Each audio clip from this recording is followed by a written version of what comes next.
अचानक मुस्लिम मोहल्ले में घुसे योगी आदित्यनाथ, 50 लाख मुसलमानों पर योगी का फैसला, मस्जिद और दरगाहों में मच गई खलबली।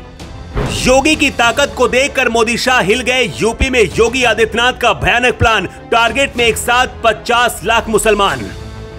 योगी ने अखिलेश यादव को भी दे दिया जख्म, मायावती भी सुनकर हैरान, भड़क गए मौलाना। योगी आदित्यनाथ ने कर दिया ऐसा ऐलान।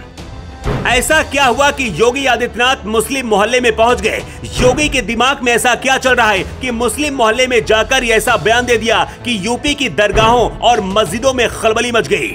योगी आदित्यनाथ का बयान बार बार मौलाना और मुस्लिम समाज सुन रहा है। आखिर योगी आदित्यनाथ के टारगेट में 50 लाख मुस्लिम क्यों हैं और ऐसा क्या करने वाले जिसके बारे में जानकर मुस्लिम भड़क गए हैं?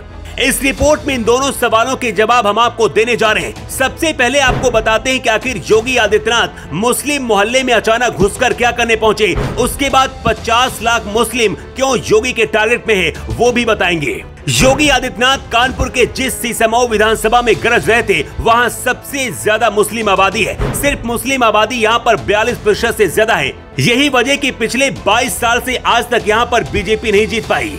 समाजवादी पार्टी के विधायक इरफान सोलंकी का इस इलाके में दबदबा है, लेकिन योगी आदित्यनाथ ने जब इरफान सोलंकी पर बुलडोजर चलाया तो सीधा जेल पहुंच गए।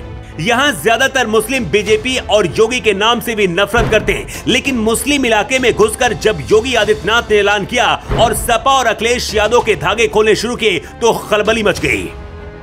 योगी आदित्यनाथ ने पहले कानपुर में 725 करोड़ रुपए की परियोजनाओं का शिलान्यास और लोकार्पण किया। इसके बाद मुस्लिम इलाका सीसमऊ में भयंकर गुस्से में आकर योगी आदित्यनाथ भड़क गए। योगी ने कहा, लाल टोपी वाले लोग काले कारनामों के लिए जाने जाते हैं। आप समाजवादी पार्टी के कार्यों से परिचित हैं। अराजकता और गुंडागर्दी करना, बेटियों और व्यापारियों की सुरक्षा खतरे में डालना उनकी पहचान है।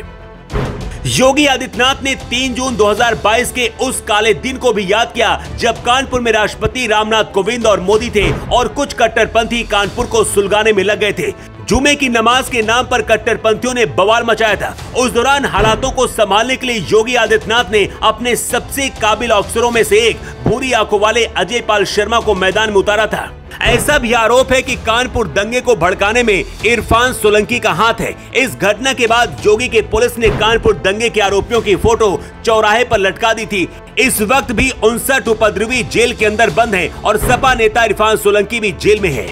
वो इलाका जहां मुस्लिमों का दबदबा है, सीसमऊ विधानसभा में घुसकर योगी ने सपा के धागे खोल दिए। योगी आदित्यनाथ ने कहा कि अयोध्या का मोइन खान हो या फिर कन्नौज का गुलाम यादव, दोनों ने नाबालिग बेटियों की इज्जत से खेला और अखिलेश यादव उनको बचाने में लगे हुए हैं।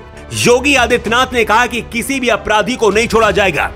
यहाँ तक तो ठीक था, लेकिन योगी और मोदी के 50 लाख मुस्लिमों वाले बयान के बारे में जानकर मस्जिद और दरगाहों में खलबली मच गई है। अब चलिए आपको बताते हैं कि आखिर योगी और मोदी के टारगेट पर 50 लाख मुस्लिम क्यों हैं। पीएम मोदी और योगी आदित्यनाथ को ये बात बहुत अच्छी तरीके से पता है कि देश के 95% मुस्लिम बीजेपी को वोट नहीं करते। इस वक्त मुस्लिम वोट या तो कांग्रेस के पास जाता है या फिर समाजवादी पार्टी को मिलता है। अब बीजेपी ने हर मस्जिद और दरगाह पर जाकर 50 लाख मुस्लिमों को टारगेट किया है और इन्हें बीजेपी के साथ जोड़ने का प्लान बनाया है। बीजेपी अल्पसंख्यक मोर्चा को बड़ी जिम्मेदारी दी गई है। अल्पसंख्यक मोर्चे को देश में 50 लाख सदस्य जोड़ने का लक्ष्य दिया गया है। 50 लाख मुस्लिमों को पार्टी से जोड़ने के लिए बीजेपी मदरसा, दरगाह और मस्जिद पर जगह जगह जाएगी। 2024 के चुनाव में एक रिपोर्ट के मुताबिक बीजेपी को पूरे देश में लगभग 8% मुस्लिम वोट मिला था। इसका मतलब ये है कि देश में मुस्लिम भी योगी और मोदी को वोट करते हैं। यही वजह कि बीजेपी ने पूरे देश में 50,000 मुस्लिमों को टारगेट किया।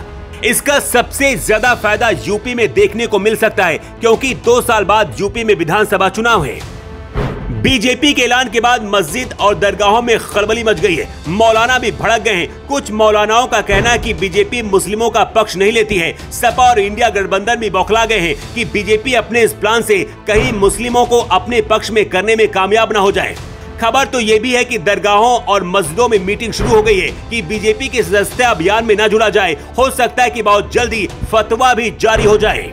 वैसे कुछ मुस्लिम बीजेपी के साथ जुड़ना चाहते हैं और वो खुश भी हैं, लेकिन विपक्षी पार्टियों में खलबली मच गई है।